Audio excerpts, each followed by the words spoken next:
बच्चों, पीछे क्लास में हम लोग पढ़े थे पहले रेडियो एक्टिविटी, फिर उसके बाद अल्फा डीके। अल्फा डीके पे बोर्ड में आने वाले भी क्वेश्चंस हम लोग देखे थे और उसके कॉन्सेप्ट्स को भी समझे थे। अब रेडियो एक्टिव डीके में नेक्स्ट पॉइंट है मेरा बीटा डीके और गामा डीके। तो बीटा डीके हम लोग बता रहे हैं, ध्यान समझना है, कॉन्सेप्ट को समझना है। तो देखो बच्चों, बीटा डीके में देखो कोई भी न्यूक्लियर रिएक्शन होता है या रेडियो एक्टिव डीके होता है तो उस दौरान पार्टिकल्स इमिट होते हैं। तो न्यूक्लियर डीके में जो बीटा डीके होता है, जब न्यूक्लियर डीके होगा रेडियो एक्टिविटी में, तो न्यूक्लियर डीके बीटा डीके दो टाइप का डीके होता है। एक होता है बीटा माइनस डीके और दूसरा टाइप होता है बीटा प्लस डीके। अब समझो बच्चों, हम जानते हैं कि कोई भी न्यूक्लियस, जिसे बेस्ट एग्जांपल मेरा यूरेनियम ही लेके चलते हैं, वह अल्फा बीटा गामा सब रेडिएशन को इमिट करते रहता है। देखो, वैसे हम लोग fundamental particle electron proton neutron ही मानते हैं, लेकिन फंडामेंटल पार्टिकल्स बहुत सारे होते हैं। केवल हम पढ़े ही 3 हैं, लेकिन फंडामेंटल पार्टिकल्स और भी हैं। तो बीटा माइनस डीके में जो इमिट होता है वह इलेक्ट्रॉन इमिट होता है, इलेक्ट्रॉन का डीके होता है। इलेक्ट्रॉन मतलब इलेक्ट्रॉन माइनस का ही डीके होता है बीटा माइनस डीके में। ठीक है बच्चों, इलेक्ट्रॉन डीके होने में यह एक डीके होने के दौरान एक पार्टिकल भी इमिट करता है, साथ साथ एंटी न्यूट्रिनो। मतलब जब बीटा डीके होगा तो न्यूक्लियस से एक इलेक्ट्रॉन इमिट होगा और उसके साथ एक एंटी न्यूट्रिनो पार्टिकल, जिसे हम भी बार डिनोट करते हैं, भी रिलीज होता है। बीटा प्लस डीके में पोजिट्रॉन रिलीज होता है, जिसे हम लोग बीटा प्लस पार्टिकल कहते हैं, और इलेक्ट्रॉन +1 और 0 यह होता है। और इसके साथ एक न्यूट्रिनो पार्टिकल भी साथ साथ इसके साथ इमिट होता है, जिसे भी से डिनोट करते हैं। यह दोनों जो है, देखो पहले तो इलेक्ट्रॉन और पोजिट्रॉन के बारे में समझो। इलेक्ट्रॉन और पोजिट्रॉन दोनों एंटी पार्टिकल्स हैं। Electron and positron are anti particles, दोनों एक दूसरा के अपोजिट पार्टिकल्स हैं, एंटी पार्टिकल्स हैं। Anti neutrino and neutrino are anti particles. तो यह एक स्टेटमेंट है, ध्यान रखना कि जब बीटा डीके के दौरान न्यूक्लियर डीके होता है, यह दो टाइप का होता है, बीटा माइनस डीके और beta plus decay. Beta minus decay के दौरान कोई भी न्यूक्लियस इलेक्ट्रॉन इमिट करता है और इलेक्ट्रॉन इमिट होने के साथ साथ वह एक एंटी न्यूट्रिनो पार्टिकल भी इमिट करता है। बीटा प्लस डीके में एक पोजिट्रॉन इमिट कर होता है और उसके साथ एनर्जी के फॉर्म में न्यूट्रिनो निकलता है। इलेक्ट्रॉन पोजिट्रॉन दोनों एंटी पार्टिकल हैं, एंटी न्यूट्रिनो और न्यूट्रिनो भी दोनों एंटी पार्टिकल्स हैं। इसमें एक स्टेटमेंट और देखना है बाबू कि जो इलेक्ट्रॉन और पोजिट्रॉन है, इनका मास तो छोटा होता ही है, लेकिन एंटी न्यूट्रिनो और neutrino masses are extremely small, यह बहुत छोटा मास होता है। इसीलिए हम लोग इसके बारे में पढ़ते ही बहुत कम पढ़ाई पढ़े हैं, क्योंकि नेचर के साथ ज्यादा इंटरेक्शन रखता नहीं है एंटी न्यूट्रिनो और न्यूट्रिनो, और मास भी बहुत छोटा होता है, नेचर के साथ इंटरेक्टेड नहीं है, इसलिए इसके बारे में मेरा नॉलेज हम लोग बहुत कम पढ़े हैं। अब ध्यान दोगे बच्चों कि अगर हम कोई भी न्यूक्लियर डीके होता है तो वह दो प्रकार का होता है, एक बीटा माइनस डीके, एक beta plus decay. Beta minus decay के दौरान न्यूक्लियस से इलेक्ट्रॉन माइनस होता है, इलेक्ट्रॉन अपने साथ एक एंटी न्यूट्रिनो पार्टिकल्स को भी साथ साथ निकालता है। बीटा प्लस डीके के दौरान पोजिट्रॉन निकलता है, पोजिट्रॉन न्यूट्रिनो पार्टिकल को साथ में निकलता है। इलेक्ट्रॉन पोजिट्रॉन दोनों एंटी पार्टिकल्स होते हैं, और एंटी न्यूट्रिनो और न्यूट्रॉनो भी बहुत ही एंटी पार्टिकल्स होते हैं। ये इन दोनों का मासेज जो होता है वह बहुत छोटा होता है। नेचर के साथ ज्यादा इंटरेक्शन नहीं होने के कारण इनके बारे में हम पढ़े नहीं हैं, और यह दोनों जो पार्टिकल हैं वह फंडामेंटल पार्टिकल नहीं है, जबकि इलेक्ट्रॉन और पॉजिट्रॉन फंडामेंटल पार्टिकल्स होते हैं। तो देखो बच्चों, बीटा डीके के दौरान तुम इतना बात पढ़े, अब तुम्हारे मन में कुछ सवाल डेवलप हुआ होगा कि सर आप बोल रहे हैं कि न्यूक्लियस में से इलेक्ट्रॉन निकल रहा है, न्यूक्लियस से पॉजिट्रॉन निकल रहा है, तो क्या न्यूक्लियस के पास ये सभी चीजें हैं कि न्यूक्लियस इलेक्ट्रॉन पॉजिट्रॉन निकाल पा रहा है? जो कि आप न्यूक्लियस के स्ट्रक्चर के बारे में पीछे पढ़ाए हैं कि प्रोटॉन और न्यूट्रॉन उसके पास होता है, न्यूक्लियॉन्स होता है, तो वह तो प्रोटॉन और न्यूट्रॉन का कॉम्पोजिशन निकाल सकता है। जैसे कि अल्फा डीके में एक न्यूक्लियस, एक बड़ा न्यूक्लियस, एक छोटा सा अल्फा न्यूक्लियस, हीलियम न्यूक्लियस अपने अंदर से निकाल दिया था। तो क्या इलेक्ट्रॉन और पॉजिट्रॉन उसके पास है कि वह इसको निकाल पा रहा है? तो इसके बारे में हम अभी पढ़ रहे हैं। लेकिन इतना सिस्टम समझ गए बच्चों?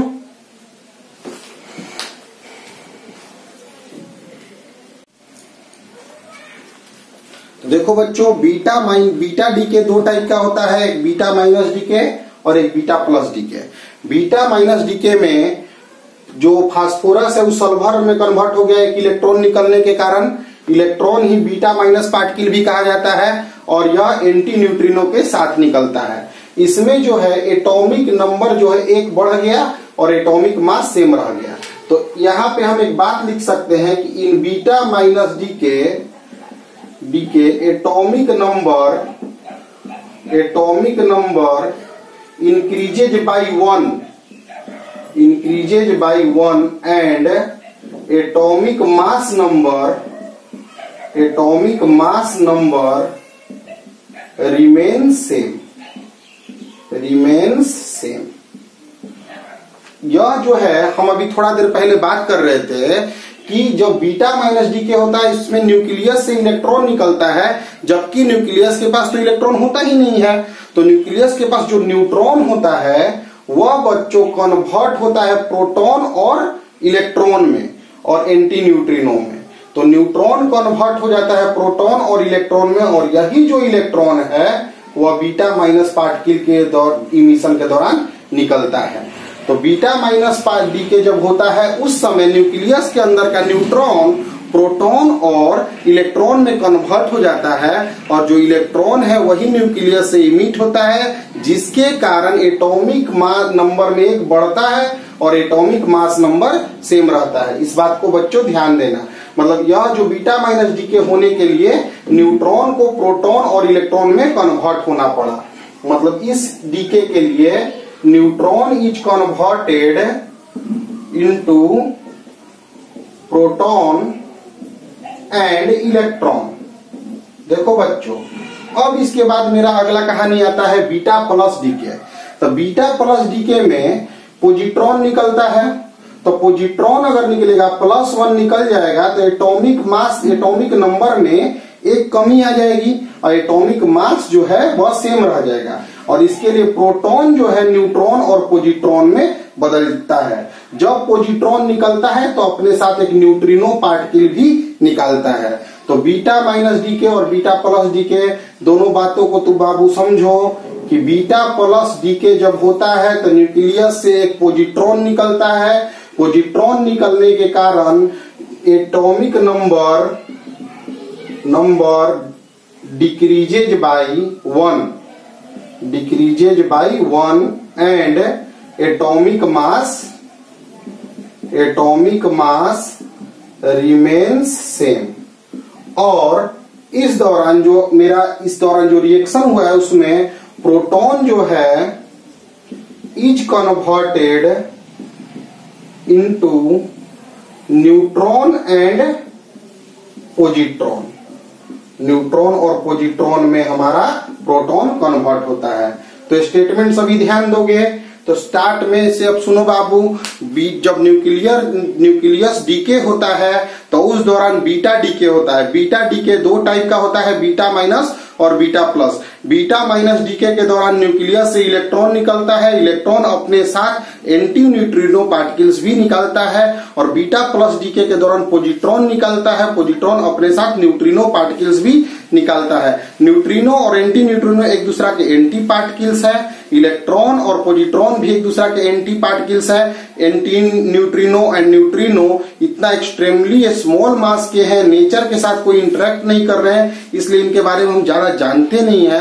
और यह फंडामेंटल पार्टिकल्स भी नहीं है, यह एनर्जी लेकर एनर्जी के फॉर्म को रिप्रेजेंट करते हैं। तो बीटा माइनस डीके के दौरान न्यूट्रॉन जो होता है प्रोटॉन और इलेक्ट्रॉन में कन्वर्ट होता है, बीटा प्लस के दौरान प्रोटॉन जो है न्यूट्रॉन और पॉजिट्रॉन में कन्वर्ट होता है, बीटा माइनस डीके के दौरान एटॉमिक नंबर जो है वह 1 बढ़ जाता है और बीटा प्लस डीके के दौरान एटॉमिक नंबर जो है 1 घट जाता है। तो अब आगे हम बताएंगे गामा डीके। देखो अब बच्चों आते हैं हम लोग गामा डीके पर। तो गामा डीके क्या है ध्यान दोगे तो अल्फा डीके के दौरान एक न्यूक्लियस से हीलियम न्यूक्लियस निकलता है। बीटा डीके के दौरान 2 तरह का डीके होता है, बीटा माइनस बीटा प्लस, जिसमें न्यूक्लियस से इलेक्ट्रॉन और पॉजिट्रॉन निकलते हैं। वह न्यूक्लियस में न्यूट्रॉन और प्रोटॉन के कन्वर्सन के द्वारा मिलते हैं।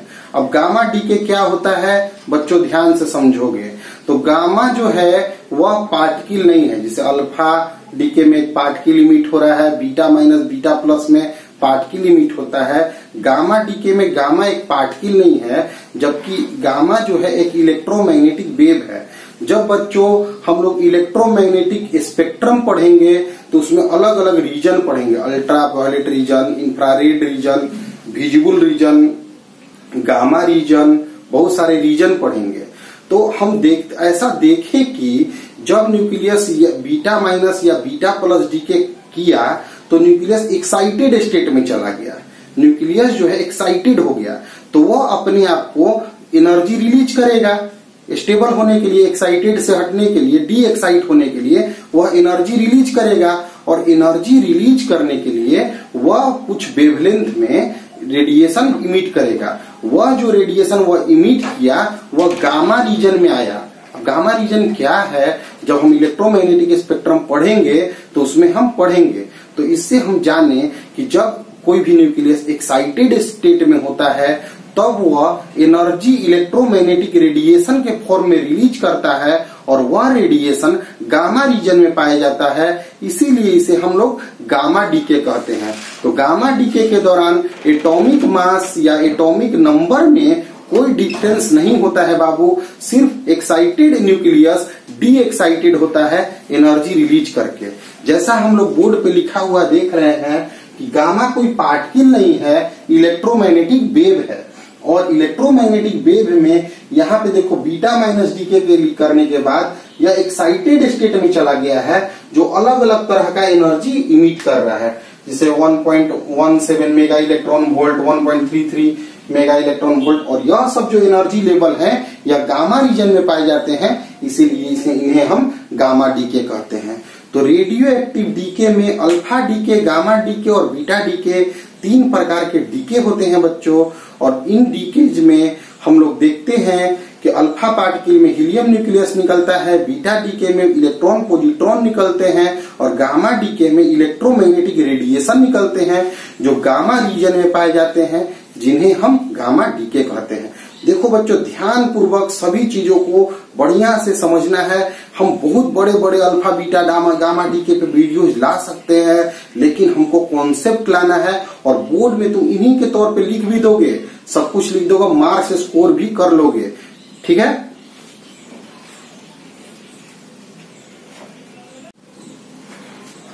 देखो बच्चों न्यूक्लियस न्यूट्रॉन और प्रोटॉन से मिलकर बना होता है। पहले हम लोग प्रोटॉन का मास मेजरमेंट किए तो देखें कि प्रोटॉन और न्यूट्रॉन का मास मेजरमेंट करने के बाद उन दोनों का न्यूक्लियन का मास हम लोग देखें तो न्यूक्लियस के मास से बड़ा आ गया। जैसे कि अगर प्रोटॉन 15 है, न्यूट्रॉन 15 है तो टोटल न्यूक्लियन 30 हुआ, लेकिन देखें कि न्यूक्लियस तो 25 है, इसका मतलब 5 क्या आ गया, तो उसी 5 को हम लोग मास डिफेक्ट कहते हैं, जो न्यूक्लियस को बांधने के लिए एनर्जी में कन्वर्ट हो जाता है। इसका मतलब यह है बाबू कि एक न्यूक्लियस एक सर्टेन एनर्जी से बंधा होता है। तो एक बड़ा, अगर हम जैसे जैसे न्यूक्लियस के साइज को बड़ा करते जाएंगे तो उनके अंदर जो न्यूक्लियर फोर्स है वो छोटा रेंज का फोर्स होता है। जैसे कि न्यूक्लियस का साइज अगर बड़ा होगा तो उसके अंदर जो न्यूक्लियंस है वो दूर तक चले जाएंगे, इलेक्ट्रिक फोर्स दूर दूर तक लगता है, जो कि उन लोग को धकेल रहा है, प्रोटॉन प्रोटॉन को एक दूसरा को धकेलता हुआ फोर्स दूर दूर तक लग रहा है। जबकि जो न्यूक्लियन के बीच में फोर्स लगते हैं, न्यूक्लियर फोर्स, वह तो कम डिस्टेंस तक लगते हैं। तो बड़ा साइज जब न्यूक्लियस होता है तो उस समय उसका स्टेबिलिटी कम हो जाता है। तो स्टेबिलिटी कम हो जाएगा तो यह अनस्टेबल होने लगेगा। तो अनस्टेबल न्यूक्लियस को, एक हेवी न्यूक्लियस को जो कि अनस्टेबल है, उसे दो छोटे न्यूक्लियस में तोड़ने की घटना को न्यूक्लियर फिजन कहते हैं। ये हेवी अनस्टेबल न्यूक्लियस को कुछ करके हम उसको दो छोटे लाइट न्यूक्लियाई में कन्वर्ट कर रहे हैं, जिससे हम एनर्जी पा रहे हैं। इस घटना को हम लोग न्यूक्लियर फिजन कहते हैं। बड़ा न्यूक्लियस तोड़ देना न्यूक्लियर फिजन कहा जाता है। समझे बच्चों? तो न्यूक्लियर फिजन क्या है? तो एक हेवी अनस्टेबल न्यूक्लियस क्या होता है बाबू? टूट जाता है छोटे छोटे न्यूक्लियस में, उसे, इस घटना को हम लोग न्यूक्लियर फिजन कहते हैं। तो ये heavy nucleus is splitted into 2 or more light nuclei and provide large amount of energy. This phenomena is called nuclear fission. मतलब कि एक बड़ा न्यूक्लियस दो और अधिक छोटे न्यूक्लियस में टूट जाए और बहुत ज्यादा एनर्जी दे, इस घटना को हम लोग न्यूक्लियर फिजन कहते हैं। तो न्यूक्लियर फिजन, इसमें हम मास डिफेक्ट वर्ड यूज किए, बाइंडिंग एनर्जी वर्ड यूज किए, जो पीछे वीडियोज में हम बता चुके हैं। जो बच्चे पीछे का वीडियोज नहीं देखे हैं वह देख लेंगे। इसमें ध्यान दो बच्चों कि एक हेवी न्यूक्लियस को छोटे न्यूक्लियस में टूटना न्यूक्लियर फिजन कहा जाता है। ठीक है? और क्यों यह टूटता है? क्योंकि वह अनस्टेबल होता है। और अनस्टेबल क्यों होता है? क्योंकि बड़ा साइज होने के कारण जो उसको स्टेबल बनाने के लिए रिस्पॉन्सिबल था न्यूक्लियर फोर्स, वह कम लगता है और इलेक्ट्रिक फोर्स फिर डोमिनेट कर जाता है। इसलिए हम लोग न्यूक्लियस को तोड़ते हैं। तो न्यूक्लियर फिजन में कॉन्सेप्ट बाबू क्लियर है। अब यहाँ पे कॉन्सेप्ट आता है, यह रिएक्शन हम बाद में डील करेंगे। पहले हम देखते हैं कि न्यूक्लियर फिजन होने के लिए न्यूट्रॉन को टकराकर हम न्यूक्लियस में न्यूक्लियर फिजन रिएक्शन कराते हैं। माने किसी न्यूक्लियस में न्यूट्रॉन को जाके टकराते हैं तो वह टूटता है। मतलब न्यूट्रॉन ही अच्छा पार्टिकल है, जो कि हम लोग के पास पार्टिकल में प्रोटॉन है, इलेक्ट्रॉन है और न्यूट्रॉन है। तो अगर किसी न्यूक्लियस जिसके पास प्लस चार्ज है, उसके पास अगर तुम प्रोटॉन फेंकोगे तो उसके पास भी प्लस चार्ज होगा। तो हम जानते हैं प्लस तो इसके पास जा ही नहीं सकता है। कितना भी अधिक स्पीड से फेंकोगे, प्लस का रिपल्सन होकर इसको पहुंचा ही नहीं पाएगा। तो क्यों प्रोटॉन से हम न्यूक्लियर फिजन नहीं कराएं? यह कॉन्सेप्ट क्लियर है बच्चों? क्योंकि न्यूक्लियस पॉजिटिव, प्रोटॉन पॉजिटिव कभी जाके इसमें इम्बेड हो ही नहीं सकता है, इसलिए प्रोटॉन नहीं होगा। अब इलेक्ट्रॉन, तो इलेक्ट्रॉन बहुत छोटा मास का पार्टिकल होता है। इलेक्ट्रॉन जो है बहुत लाइट मास पार्टिकल है, इसलिए यह बड़े न्यूक्लियस को नहीं तोड़ सकता है।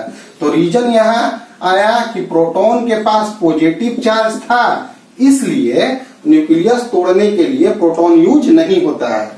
और इलेक्ट्रॉन के पास लाइट मास था, इसलिए बहुत कम मास था, इसलिए वह हेवी न्यूक्लियस को तोड़ने में यूज नहीं होता है। तो इसलिए बेस्ट पार्टिकल कौन हुआ? न्यूट्रॉन, क्योंकि इसके पास मास भी अच्छा है, प्रोटॉन के बराबर है, और यह मतलब कि कोई चार्ज का भी नहीं कि इसको कोई धकेलेगा या खींचेगा। तो neutron is best particle for projection in for nuclear fission. तो न्यूक्लियर फिजन क्या है? अच्छा, न्यूक्लियर रिएक्शन में एक बात समझना है बाबू। न्यूक्लियर रिएक्शन क्या है? जिसमें न्यूक्लियस को ही डील करते हैं। तो न्यूक्लियस को डील करने के दौरान हमें यह बातें ध्यान देनी है कि जब हम न्यूक्लियर रिएक्शन कराते हैं तो न्यूक्लियस टूटता है या जुटता है? तो न्यूक्लियस टूटेगा तो न्यूक्लियर फिजन कहा जाएगा। तो न्यूक्लियर फिजन क्या है? एक बड़ा न्यूक्लियस दो या अधिक छोटे न्यूक्लियाई में टूट जाए और इस घटनाक्रम से वह एनर्जी भी निकाले, इस घटना को हम लोग न्यूक्लियर फिजन कहते हैं। न्यूक्लियर फिजन कराने के लिए दिए हुए न्यूक्लियस जो कि अनस्टेबल तो है ही, लेकिन उसे और अनस्टेबल बनाने के लिए उसमें एक पार्टिकल घुसाना होता है। पार्टिकल घुसा देंगे तो और एनर्जी बढ़ जाएगा, और एनर्जी बढ़ जाएगा तो टूट जाएगा। तो उसे तोड़ने के लिए हम लोग उसमें प्रोटॉन या इलेक्ट्रॉन या न्यूट्रॉन घुसाना चाह रहे हैं। तो देख रहे हैं कि कौन सा बेस्ट पार्टिकल है प्रोजेक्शन के लिए। तो हम दिखा दिए कि प्रोटॉन नहीं हो सकता है, इलेक्ट्रॉन नहीं हो सकता है, न्यूट्रॉन नहीं हो सकता है। ये सब चीजों को समझो बाबू, डायरेक्ट रटो मत कि न्यूट्रॉन से ही क्यों मेरा न्यूक्लियर फिजन रिएक्शन हुआ। अब सभी चीजों को हम तुमको डिटेल बताने जा रहे हैं। तो देखो बच्चों, अब यहाँ पे कॉन्सेप्ट मेरा यह आया कि अब हम तो जान गए कि न्यूट्रॉन ही क्यों। अब न्यूट्रॉन किसी न्यूक्लियस के पास जाके टकराता है, न्यूट्रॉन किसी न्यूक्लियस के पास जाके टकराएगा तो न्यूक्लियर फिजन रिएक्शन होगा। लेकिन उसके पहले स्पीड उसका स्लो होना चाहिए कि फास्ट होना चाहिए। मतलब फास्ट मूविंग न्यूट्रॉन लेना है कि स्लो मूविंग न्यूट्रॉन लेना है। इस कॉन्सेप्ट को अब ध्यान देना है बच्चों। तो देखो बाबू, न्यूक्लियस को हमको तोड़ना है, मैंने एक न्यूक्लियस को तोड़ना है, छोटे छोटे लाइट न्यूक्लियाई में हमको तोड़ना है। इसी को हम लोग न्यूक्लियर फिजन कह रहे हैं। अब एक शीशा का दीवार है, उसमें हम एक गोली मारते हैं, गोली उसको छेद करके बाहर निकल गया। और एक पत्थर मारते हैं, वह इसको चकनाचूर कर दिया। इसके बारे में हम मोमेंटम थ्योरी में पढ़े हैं कि पत्थर जो है उसका स्पीड स्लो था तो तोड़ दिया, और गोली का स्पीड बहुत ज्यादा था तो पेनिट्रेट करके निकल गया। तो अगर तुम फास्ट न्यूट्रॉन को ले जाओ तो पेनिट्रेट करके निकल जाएगा, वो तोड़ेगा नहीं, पेनिट्रेट करके निकल जाएगा। इसलिए न्यूट्रॉन का स्पीड क्या होना चाहिए? स्लो। यही बेस्ट है, स्लो होना चाहिए। कैरम बोर्ड खेले होगे तुम लोग तो बहुत सारा गोटी इसे सजा दिए। स्ट्राइकर से स्ट्राइक करते हो बहुत तेज तो नीचे वाला गोटी को लेके चला जाता है, यानी कि फास्ट उसको डिस्टर्ब नहीं करेगा, नीचे से निकाल के चला जाएगा, पेनिट्रेट करके चला जाएगा। जबकि स्लो जब मारोगे उस पे तो गिर जाएगा। यानी हमको तोड़ना है, तो तोड़ने के लिए न्यूट्रॉन को उसमें एब्जॉर्ब होना पड़ेगा। एब्जॉर्ब होने के लिए न्यूट्रॉन का स्पीड स्लो होना चाहिए। तो अभी दो छोटी घटनाएं हम बताएं कि क्यों न्यूट्रॉन यूज किया जाता है और न्यूट्रॉन का स्पीड स्लो क्यों होता है। इन सब चीजों को ध्यान देना। एनर्जेटिक न्यूट्रॉन अगर होगा तो उसकी स्पीड को स्लो करके ही हम न्यूक्लियर फिजन रिएक्शन कराते हैं। अब ध्यान दो बच्चों, जब हम न्यूक्लियर फिजन रिएक्शन कराते हैं तो एक यूरेनियम है, इसमें हम न्यूट्रॉन जाके स्ट्राइक कराते हैं जो कि स्लो होता है।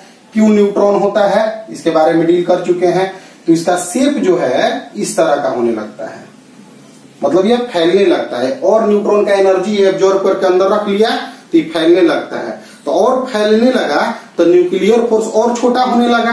तो फिर अगला स्टेप में और डम्बेल शेप का होने लगता है, इस तरह के डम्बेल शेप का होने लगता है। फिर आगे बढ़ते बढ़ते यह इस तरह के शेप में होता है, फिर यह छोटे छोटे न्यूक्लियस में टूट जाता है। तो यही न्यूक्लियर फिजन रिएक्शन होता है। न्यूक्लियर फिजन रिएक्शन में एक हेवी न्यूक्लियस दो छोटे न्यूक्लियस में टूट जाता है और इस घटनाक्रम में बहुत अधिक हाई एनर्जी को यह निकालता है, वह बहुत अधिक हाई एनर्जी को यह निकालता है। चीजों को ध्यान दे रहे हो बच्चों, इस सब बातों को तुम समझ रहे हो। अब हम एक ऊपर एक न्यूक्लियर फिजन का बेस्ट एग्जाम्पल रिएक्शन लिखे हुए हैं। एक हेवी न्यूक्लियस है, बेस्ट एग्जाम्पल के लिए यूरेनियम ही यूज करते हैं। यूरेनियम में एक न्यूट्रॉन आके स्ट्राइक किया जो कि स्लो मूविंग न्यूट्रॉन था। यूरेनियम उस न्यूट्रॉन को एब्जॉर्ब कर लिया तो यहाँ 236 हो गया। फिर यह Ba और Kr में टूट गया, जिससे 3 न्यूट्रॉन भी हमें प्राप्त हुए और इससे एक एनर्जी भी मिला। 200 मेगा इलेक्ट्रॉन वोल्ट लगभग का एनर्जी हमें प्राप्त हुआ। तो अगर हम एक न्यूट्रॉन यूरेनियम को न्यूट्रॉन से स्ट्राइक कराते हैं तो यह दो छोटे छोटे Kr और Ba में टूट गया और 3 न्यूट्रॉन और निकल गया। अब यह 3 न्यूट्रॉन तो और निकल गया बाबू। अब यह 3 न्यूट्रॉन फिर यूरेनियम न्यूक्लियस को स्ट्राइक कर देगा, क्योंकि एक ही न्यूक्लियस तो नहीं ना होगा एलिमेंट के पास, बहुत सारा, एक मोल भी ले लोगे तो बहुत सारा न्यूक्लियस होगा। तो वह सब फिर 3-3 न्यूट्रॉन को निकाल देगा, वह सब 3-3 न्यूट्रॉन को और निकाल देगा। वह सभी और यूरेनियम को स्ट्राइक कराएगा, फिर उससे और 3-3 निकलेगा। तो इसका मतलब है एक घटना में 200 मेगा इलेक्ट्रॉन वोल्ट फिर बढ़ते जाएगा एनर्जी। तो बहुत heavy energy, tremendous amount of energy, large energy हमें ऑब्टेन होंगी न्यूक्लियर फिजन रिएक्शन में, क्योंकि इसे हम कंट्रोल नहीं कर पा रहे हैं। तो इसका मतलब न्यूक्लियर फिजन रिएक्शन में एक हेवी न्यूक्लियस को छोटे छोटे न्यूक्लियस में जब हम तोड़ देते हैं तो हमें बहुत बड़ा एनर्जी प्राप्त होता है और यह न्यूक्लियर रिएक्शन चैन रिएक्शन की तरह होते जाता है। लेकिन अगर हम इससे एक बहुत बड़ा एनर्जी जो प्राप्त किए हैं, जो हम लार्ज एनर्जी प्राप्त कर लिए हैं बाबू, वह एनर्जी अगर हम कंट्रोल नहीं कर पाए, अनकंट्रोल्ड रह गया वह एनर्जी, चेन रिएक्शन होते रह गया, रिएक्शन होते रह गया, तो यही बन जाता है न्यूक्लियर बॉम्ब, जो कि एनर्जी इवॉल्व होते जा रहा है। और इसी को अगर हम कंट्रोल्ड कर लिए तो यही न्यूक्लियर रिएक्टर में हम कंट्रोल करते हैं। तो न्यूक्लियर रिएक्टर एक अरेंजमेंट होता है जिसमें हम न्यूक्लियर रिएक्शन को हम लोग कंट्रोल करते हैं। कंट्रोल करने के लिए ऐसा क्या करेंगे, तो जो 3 न्यूट्रॉन निकल रहा है, कुछ भी घटनाक्रम करके 2 को सोखवा लेंगे तो 1 बचेगा, तो एक कंट्रोल होते होते रिएक्शन होगा। तो यहाँ पे सिस्टम मेरा यह हुआ बाबू कि न्यूक्लियर फ्यूजन रिएक्शन में एक हेवी न्यूक्लियस 2 छोटे न्यूक्लियस में टूट जाता है। न्यूक्लियर फ्यूजन रिएक्शन में हेवी न्यूक्लियस ही यूज होता है क्योंकि वह अनस्टेबल होता है। अनस्टेबल क्यों होता है, क्योंकि उसमें न्यूक्लियर फोर्स कम लगते हैं। तो न्यूक्लियर रिएक्शन होने के लिए, न्यूक्लियर फ्यूजन रिएक्शन होने के लिए हेवी अनस्टेबल न्यूक्लियस को छोटे छोटे लाइट पार्टिकल्स में टूटना चाहिए, छोटे छोटे लाइट न्यूक्लियस में टूटना चाहिए। उसके लिए उस पर न्यूट्रॉन हम इम्बेड कराते हैं, उसमें घुसाते हैं। तो न्यूट्रॉन ही क्यों, क्योंकि प्रोटॉन पॉजिटिव चार्ज है न्यूक्लियस में, तो घुसेगा नहीं।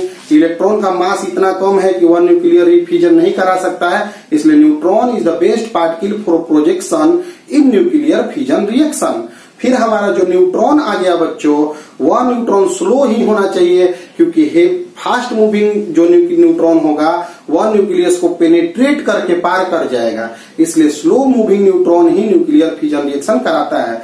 जब हम न्यूक्लियर फ्यूजन रिएक्शन कराते हैं तो हमें बहुत मात्रा में एनर्जी प्राप्त होता है। उस एनर्जी के साथ साथ हमें फ्री न्यूट्रॉन्स भी प्राप्त होते हैं। वह न्यूट्रॉन्स फिर से रिएक्शन को करवा देते हैं, यानी कि चैन रिएक्शन रिपीट हो जाता है, जिसे अगर हम कंट्रोल न कर पाए तो वही न्यूक्लियर बॉम्ब बनता है। और उसी को अगर न्यूक्लियर रिएक्टर में हम कंट्रोल कर लें तो वही मेरा बनता है न्यूक्लियर रिएक्टर में हम न्यूक्लियर रिएक्शन से एनर्जी हम लोग प्राप्त कर सकते हैं। तो देखो बच्चों, आज के क्लास में हम लोग पढ़े beta decay, gamma decay, beta कैसे डीके होगा, गामा कैसे डीके होगा, न्यूक्लियर फ्यूजन रिएक्शन क्या होगा, सभी छोटे छोटे बात हम पढ़े हैं। तुम लोग वीडियो को देखो और मन से देखो। संघर्ष से फिजिक्स नहीं पढ़ना है, प्यार से फिजिक्स को पढ़ना है। इसके लिए तुम मेहनत करो बच्चों। नेक्स्ट वीडियो में हम लोग आगे की पढ़ाई को लाएंगे।